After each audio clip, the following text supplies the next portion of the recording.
Iya. tentang kurban, Ustaz. Mm. Apakah ada akad-akad tertentu dengan orang yang akan menyembelih kurban itu, Ustaz?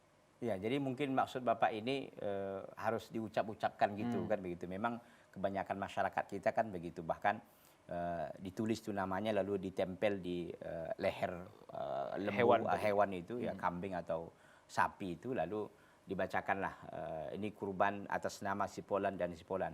Sementara lembunya sudah kesakitan. Gitu, karena memang udah dipegangi orang gitu kan untuk segera dieksekusi.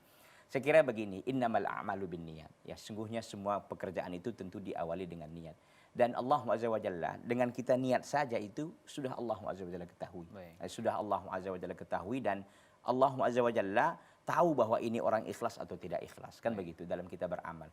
Maka sesungguhnya tidak ada di sana akad-akad yang tertentu untuk kita sampaikan kepada yang penyembelih kurban. Yang intinya bahwa kita berkurban umpamanya. Apakah kurban kita ini kita individu, artinya kita sendiri satu sapi umpamanya, atau bertujuh umpamanya, kan dibolehkan ya.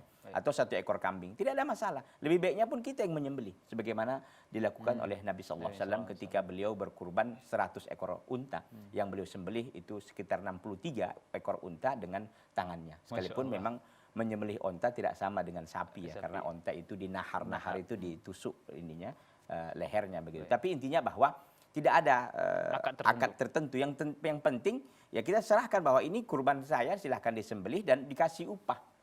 Karena memang dalam Islam ya, ini saya perjelas sedikit, tidak boleh, tidak dibenarkan kepada tukang jagal itu diambilkan daging itu sebagai upah untuk dia. Ini diharamkan. Jadi harus dikeluarkan tambahan uang, biaya oleh orang si pengkurban kepada pelaksana ya dari hewan kurban itu sendiri, penyembelihnya, tukang jagalnya dan sebagainya. Begitu. Baik, itu tadi Ustaz ya, sudah terjawab Pak Ahmad di Riau bahwa tidak ada akad-akad tertentu antara orang yang akan berkurban dengan tukang jagalnya, Ustaz. Yang jelas uangnya dibayar gitu. Yang jelas upahnya dibayar. Dan itu tidak boleh memakai hewan kurban tadi. Dagingnya dikasih untuk menghemat, enggak, mengeluarkan biaya tambahan. Biaya tambahan. Iya.